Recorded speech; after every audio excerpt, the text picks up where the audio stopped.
Fair, often they'll say to you, but it's not fair. And then you just think to yourself, but life is not fair. We can't teach our kids that everything is going to be fair. They will be sadly disillusioned. Welcome to Shoots&Roots, a practical video series that explores the joys and challenges of raising diverse kids through the different seasons of their lives.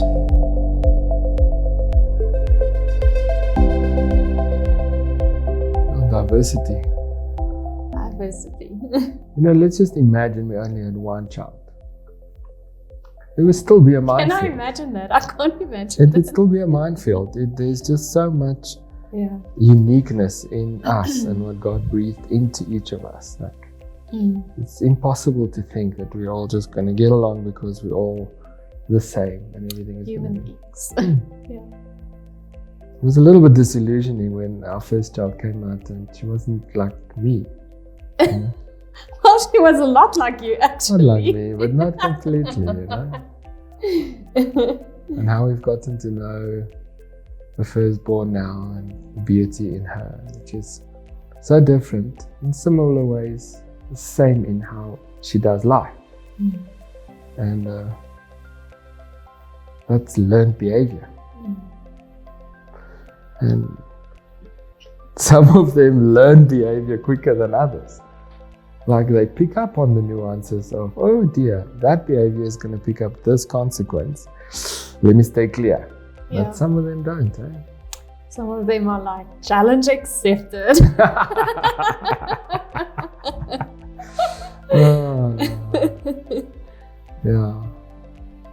Diversity. Diversity in how they react to situations. Like the plants, like some of them will retreat into themselves when confronted with sadness and process it by themselves. And then that one that just babbles, just keeps talking as she processes Is anything private in her life? I think. But there's behavior, and we have taught them that that's okay. Yeah, they need to be who they are. It's a space. But then sometimes they take that behavior that we have created space for out into a different context, into a different thing, and there are consequences because of that. The diverse consequences that can happen. Sometimes you say something because you're processing it, and somebody challenges what you've said because they took offense by it. In the meantime, it wasn't even a finalized thought in your mind. It was just you starting to, in your unique way, process what you were doing. And you would most probably arrive at the same point if you have the same standards and foundation in your life. We have a few of those that arrive at similar points than we are and have to face the consequence of how we acted that we have to face, And then some of them are like you. And how is that?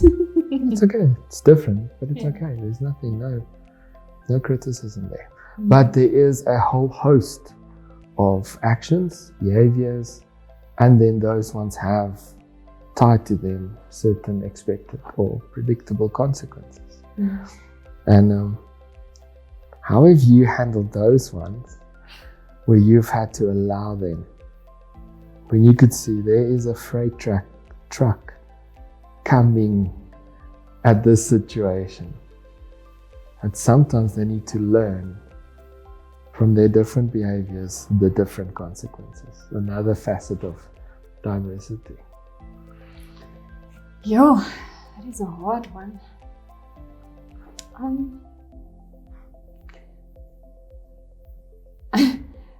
I know we don't want to be super Christianese or anything, but for me, I've really had to rely on the Holy Spirit in that sphere. Like in most spheres of my life, I really rely on Him, because you have to know when you need to step in and actually do something, because they, like you say, they're going to go off the edge of a cliff and it's just not helpful. They are going to crash and burn. And I think I'm grateful to say that I don't think any of our kids have gotten to that point where the crash and burn would be so bad that we couldn't help them come back from it. Or that we've had to let them crash and burn to the point of well, you're just not listening to us anymore, so we can't help you in this area. So you're just going to have to feel it now for yourself. But I think the Holy Spirit has been so incredibly present for me in those moments when I've had to say, I just want to step in and help them learn the lesson, where I've had to sit back and maybe all I had to do was ask a few questions. Have a conversation in a calm voice without being condescending and without sounding judgmental, because I know what you are walking into or what they are running into is just not helpful for them. And in those times you just want to, because you love them, you want to grab them and rescue them, but sometimes you've had to let them sit with their own thoughts. And I think one of the best things that you can do for your children, and that we've really tried to do for our kids, is to teach them to, what does God say about this? Can you just go and sit with him? And whatever that looks like for you, whether you want to sit in the garden, whether you want to go sit in your room, just take a day or two and come and tell me after a day or two if he said anything. If he didn't say anything, that's okay. It always amazes me how God just speaks so directly to the core of what they need to hear. But it's also interesting to sometimes see that God hasn't spoken to them the way that we would have dealt with it. But when you sit and you listen to them, what they say just... It's exactly what we would have wanted to say. Makes sense. Yeah. Not even. Like sometimes I've sat with them and I thought, I would never have approached it like that.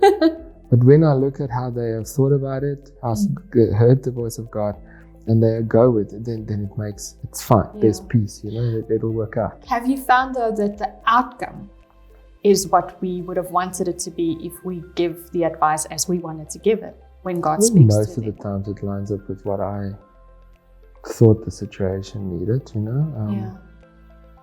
But sometimes just hearing their hearts, I've changed my stance on what the situation needed, Also thought those are the situations where they allow us to speak into things that they need to do. And we probably find that more with the older ones. Yes. The younger ones is to stay with them and give them courage to face the consequence. And then create the teachable moment out of that. Yes. Like, you have now done that, but let's look at it, unpack it, and then say, what do you learn from this? The diverse approach that you can take in being present for your kids in their different and unique personalities, their temperaments. Some of the kids in our household are very direct. Temperaments, direct. Some of them cannot have direct confrontation. They have to lead up to it and allow them to do that. Yeah. Now, it's difficult when my personality is I don't steer clear of confrontation. Then when they come, I just want them to take it head on like I would have. But you have to adjust yours to cater for the diversity. And then we've seen how they grew up, maybe a little bit timid and intimidated when there's been a behavior that led to some consequences that they don't want to face. And then we see the adversity in their seasons come through. As when they get older, now they have the courage to just own up and face the consequence straight up. And I think that gives hope, because your kids will not always stay where they are. They're going to grow and mature. And they might turn into a shrub. They might turn into a tree. They might turn into a cornfield. I don't know. But they will be growing, they will be maturing, just like a garden that is well tended and well looked after. It will happen. But this thing of different personalities, different seasons, different growth spaces, phases, is tough to navigate. Yeah. I think one of the greatest things we have taught our kids that has helped with diversity in our household is that we cannot rely on fairness. Often they'll say to you, but it's not fair. And then you just think to yourself, but life is not fair. We can't teach our kids that everything is going to be fair. They will be sadly disillusioned. Yeah, exactly. And sometimes they'll say, but this one, this one got more of your time, or this one got more of your energy, or this one got more this, or how come this one can watch a movie and I can't watch a movie? And then you just have to be like, because that was my decision and life is not fair. And also, if you look in hindsight in our parenting, we knew that that child needed that at that time and we needed to give them that, you know? So I think if we want to really prepare our children for the diversity of family and the diversity of the big, bad, ugly world that they have to live in, we have to teach them that fairness doesn't, it's not a way of living, because you're always going to sit with a fence in your heart if you think things need to be fair. And life might not be fair, but God is just. He is just. And He knows lets us. the sun shine over the righteous and the unrighteous. And He brings His rain over those that seemingly deserve it and those that don't. And He is the only true one that can understand and love and lead and pursue despite the craziness of diversity and personality, temperament, seasons, because He is the all-creative God.